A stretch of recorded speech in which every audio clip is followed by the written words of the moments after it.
Welcome to the Ride This Out podcast, where we talk about how to improve your mental health and strengthen your connection to nature and your community, all through one simple solution: the bicycle. My name is Zach Golding, and I'm a licensed clinical social worker and mental health therapist. I'll be your host as we discuss the power of pedaling.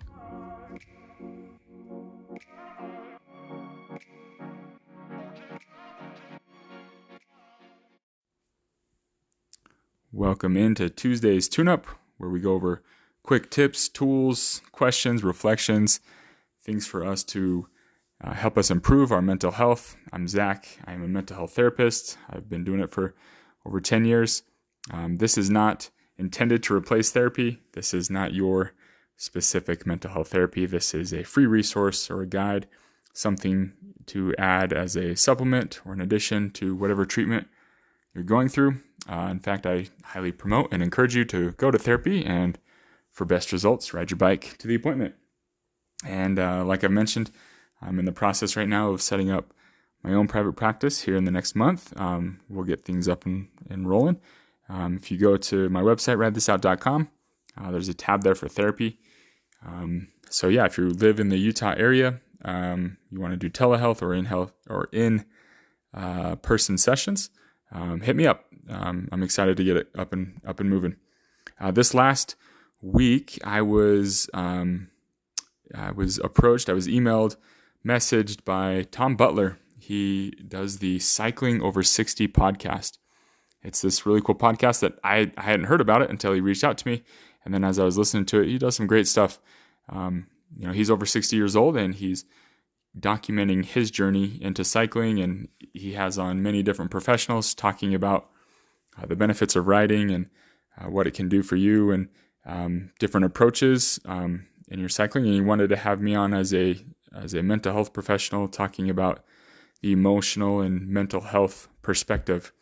And I had a lot of fun on his podcast. It was a great time. Leading up to the podcast, though, I was a little bit nervous. I'm not gonna lie, because one of the biggest things was listening to his podcast. It's good. Like it's professional, right? And I appreciate everyone that's been riding with me on this podcast. This is not very professional, as you can tell. I'm just in the mode of trying to bust out the episodes when I can. In fact, I record on my phone. I'm going to be honest with you.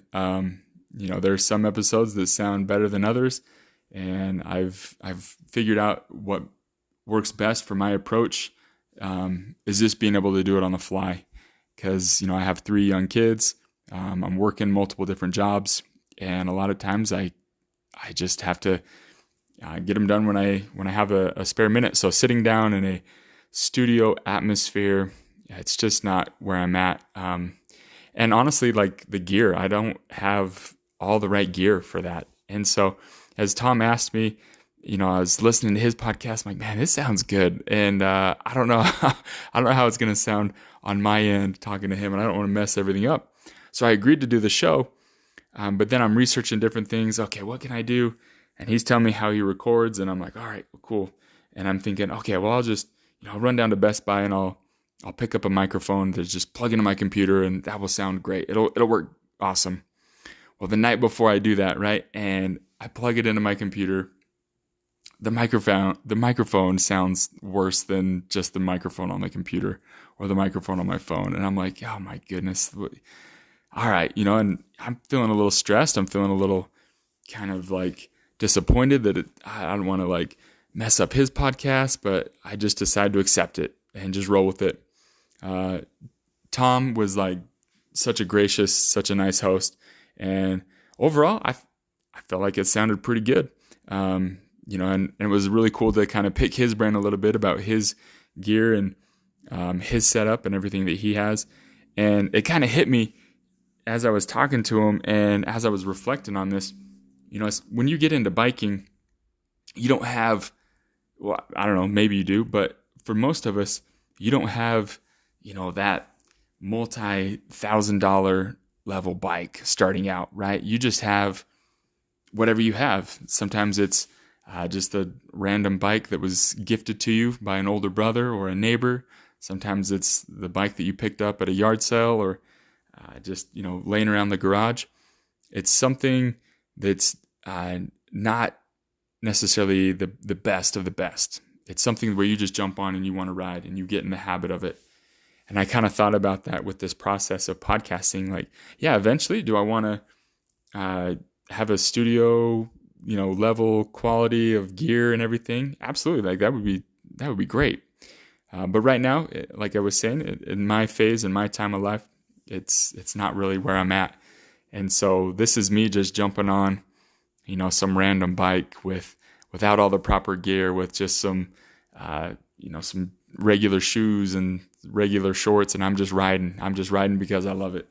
But I'm getting in the habit of it. And that's what I'm kind of telling myself throughout this process. And so, again, it kind of got me reflecting on other things in our life where we want to jump into something and we can get intimidated by it because I don't have the best of the best gear. I don't have this or that to help me, reach that level, when you don't need those things. You just need the effort. You just need the dedication. You just need that time.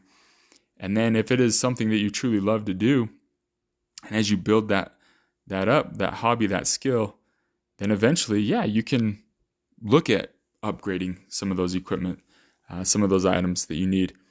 I think about my mountain biking journey. I was riding this old 26-inch, and it fit me pretty well, but it was just, the geometry, the technology was dated. But it got me out on the trails, and it sparked that interest and that love for me that I was riding all the time. And then eventually that I was able to upgrade to a 29er tires, and I loved that bike. And then, I rode that for a number of years.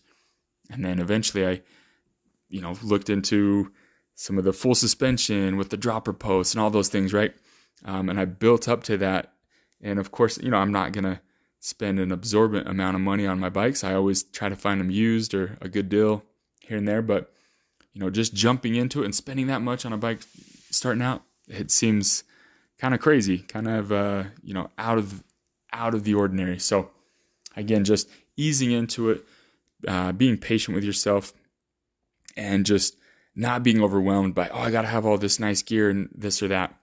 And on that note with the podcast with Tom, I'm going to put a link in the show notes. Give it a listen, and listen to his other episodes too. He, like I said, he does a great job. Super gracious host. I'm going to have him on my show here in the near future as well. He said he'd love to talk about how writing has improved his emotional and mental health. So it was a lot of fun to be on his podcast. So thanks again, Tom. We talked a lot about the effects of writing on our brain and our emotions and nature and gratitude. And it was really cool to hear how he, listened to a bunch of my episodes.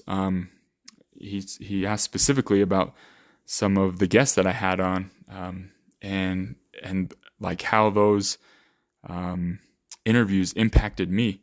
And so, give it a listen and hear that out. So again, thanks for riding along with me, even if it is, we're not with the greatest gear, but it's fun to see this impacting and influencing other people out there and around me. And, whenever you're going through those hard times, those struggles, jump on that bike and tell yourself, I can ride this out.